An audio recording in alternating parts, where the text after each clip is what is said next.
తెలంగాణ ప్రజలను జాగృతి చేసేందుకు కల్వకుంట్ల కవిత పాదయాత్ర చేస్తుందని తెలంగాణ జాగృతి రాష్ట్ర నాయకురాలు నూకల రాణి తెలిపారు.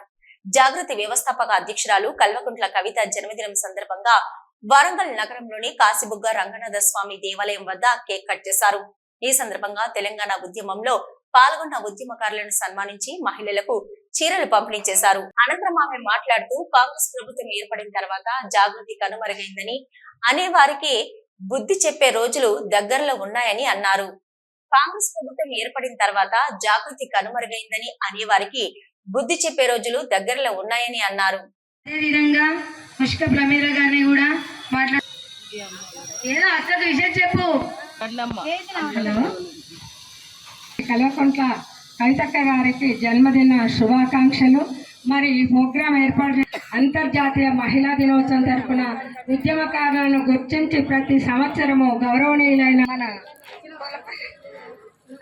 నూకల రాణి ప్రతి సంవత్సరము గుర్తించి మమ్మల్ని అమ్మాయి మా మహిళను కూడా నేను కూడా చాలా సార్లు సంఘాలు కూడా మున్సిపాలిటీలో నేను నంబర్గా పనిచేసిన ప్రతి ఇంట్లో ఉన్న మహిళలు కూడా తీసుకొచ్చిన ఒక్కొక్క తమ్ముడు అనేది ప్రమిలకు వచ్చింది నా భార్యను తీసుకొని పోతుంది కానీ ఎన్నోసార్లు ఎన్నో ఇన్సెంట్లు కూడా అయినా రూపాయికి బారాన మంతు పోయింది. ఇప్పుడు వాళ్ళ కాళ్ళ మీద వాళ్ళే నిలబడతారు.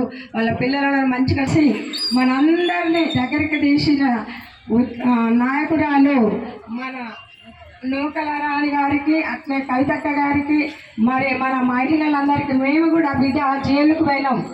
11 నవంబర్ 11వ తారీఖు చీరలన్నీ చింపేది. అయినా మేము భయపడలేదు. రాస్తూ రాకాలు చేసినాము. 5 గొట్టేతోనే ఇప్పుడు 24 సంవత్సరాల బట్టి అన్నగారితోనే మేము పంచుతారు. ఏమి సాధించకున్నా పర్వాలేదు కానీ బిడ్డ అందరికీ నమస్కారం. ఈ ప్రోగ్రామ్ని అరేంజ్ చేసిన నూకల రాణి గారికి కూడా ధన్యవాదాలు. ఫస్ట్ మనం ఎదుర్కొంటున్నాము కవిత. అదేవిధంగా మరో సహచరాలు ధనలక్ష్మి గారిని కూడా మాట్లాడవలసిందిగా కోరుచున్నాం. విషయం చెప్పడమే మనకు స్పీచ్ అలవాటే కాదురా.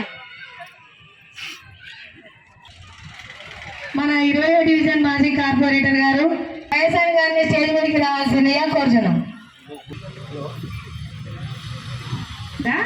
చాలా తన స్ఫూర్తి ఎంత అంటే ఏదైనా అనుకున్నారంటే మహిళలు సాధిస్తారు అనే విషయం. తెలంగాణ జాగృతి వ్యవస్థాపక అధ్యక్షురాలికి శ్రీమతి శ్రీ కల్వకుంట్ల కవితక్క గారికి జన్మదిన శుభాకాంక్షలు. అక్క ఆదేశాల మేరకు ప్రతి ఒక్క మహిళకు మనం చైతన్యవంతులను చేయాలి. మళ్ళీ జాగృతపరచాలని ప్రతి ఒక్క డిస్టిక్ వైజ్గా పాదయాత్ర చేస్తూ ప్రతి ఒక్క ఖండంలో కూడా మన జాగృతిని చాటి చెప్పుతూ ముందుకు సాగడం జరుగుతుంది. అదేవిధంగా గత 1 సంవత్సరం మేము జాగృతి వేడుకలు చేసుకోలేదు. ఇప్పుడు మళ్ళీ మా అక్క వచ్చింది కాబట్టి ప్రతి ఒక్కరిలో మాకు చైతన్యం నింపుతుంది. ప్రతి ఒక్కరికి మాకు మీటింగ్స్ పెట్టి మనం ప్రజలలో మళ్ళీ దూసుకెళ్ళాలి, ప్రజలలో మహిళలలో మనం చైతన్యం ఇంకా తీసుకురావాలి అని ఒక ఉద్దేశంతో అక్క చెప్పిన మాటలు మేము ఒక కృషి లెక్క తీసుకొని అందరికీ కూడా సహాయం చేయాలి, అందరికీ మనము మహిళలకు తోడుగుండాలని మేము కార్యక్రమాలు చేపడుతున్నాము. అదేవిధంగా అంతర్జాతీయ మహిళా దినోత్సవం సందర్భంగా ఏ రోజైనా మేము కవితక్క పుట్టినరోజు నాడే వేడుకలు జరుపుకుంటాము. అదేవిధంగా ఈరోజు కూడా అక్క బర్త్డే సందర్భంగా కాశీబుగ్గ శివాలయం దగ్గర వేడుకలు జరుపుకోవడం జరిగింది. ఈ వేడుకల్లో 50 మంది వృద్ధులకు మనము చీరల పంపిణీ చేసినాము. అదేవిధంగా అన్నదాన కార్యక్రమము, అదేవిధంగా మన తెలంగాణ ఉద్యమకారులను కూడా మరొకసారి గుర్తించి వాళ్ళను సత్కరించడం జరిగింది. శాలువల కండువలతోని మన షీల్డులు కూడా ఇవ్వడం జరిగింది. మేము మహిళలను ప్రత్యేకంగా మా జాగృతే గుర్తిస్తుంది. మా జాగృతి ద్వారానే మేము ఏది కానీ మహిళల్లోకి తీసుకురావడం జరుగుతుంది.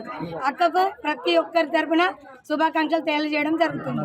అన్నదానం కూడా మా ఘనంగా చేయడం జరుగుతుంది.